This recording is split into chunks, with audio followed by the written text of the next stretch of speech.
Julius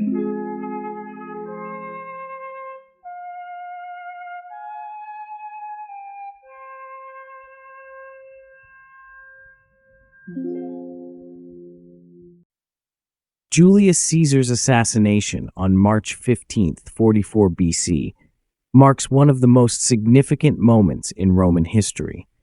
His death not only ended his reign as dictator of Rome, but also sparked a chain of events that eventually led to the fall of the Roman Republic and the rise of the Roman Empire. This event has been surrounded by conspiracies, legends, and mysteries that continue to intrigue historians and enthusiasts alike. Julius Caesar was one of the most influential figures in Roman history. Rising from a patrician family, he navigated the complex political and military world of Rome. By 49 BC, after a series of successful military campaigns, particularly in Gaul, Caesar became one of the most powerful men in Rome. His crossing of the Rubicon River with his army in 49 BC led to a civil war, which he won, making him the unrivaled leader of Rome. In 44 BC, Caesar declared himself dictator for life, a title that alarmed many in the Senate, who feared that his power would lead to the downfall of the Republic. Many senators were deeply concerned about Caesar's growing power and the threat it posed to the Republic's traditional values. These fears were amplified when Caesar was awarded honors usually reserved for kings, such as the ability to wear a purple toga or sit in a special chair during public events. The Senate was particularly disturbed when Caesar allowed a statue of himself to be placed in the Temple of Jupiter, suggesting that he viewed himself as almost divine. These actions led a group of senators who saw themselves as protectors of the Republic to conspire to assassinate him. The conspiracy was led by Brutus, the son of Caesar's close ally and lover Servilia, and Cassius Longinus, a former general of Caesar's who had been disgraced. They were joined by other senators, many of whom had been either wronged or passed over by Caesar in political matters. The conspirators believed that by killing Caesar, they would restore the traditional power of the Senate and the Republic. On the morning of March 15th, 44 BC, known as the Ides of March, Caesar was scheduled to attend a meeting of the Senate. The conspirators had carefully planned the assassination, with each man given a specific role. As Caesar entered the Senate chamber, he was surrounded by the conspirators, and the attack began. According to the historian Suetonius, Caesar was stabbed 23 times by the senators. It is famously said that Caesar, upon seeing Brutus, a man he considered a friend, uttered the words, "Et tu, Brute, and you, Brutus," a phrase that has come to symbolize betrayal. The assassination of Julius Caesar did not end with his death. In the aftermath, various conspiracy theories and legends emerged.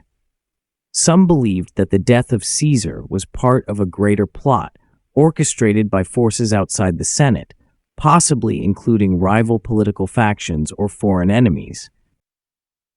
Others speculated that the gods themselves had played a role, punishing Caesar for his ambition and thirst for power. One of the most enduring mysteries surrounding Caesar's death is the so-called Curse of Caesar. According to legend, Caesar's ghost haunted those responsible for his murder.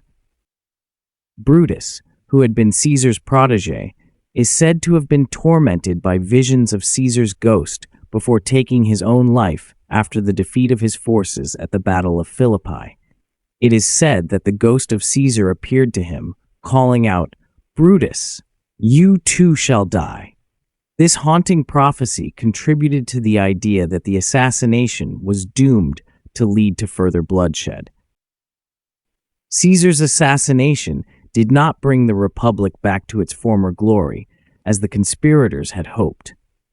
In fact, it led to a new round of civil wars, with Caesar's supporters, including Mark Antony and Octavian, later Augustus, clashing with the forces of Brutus and Cassius.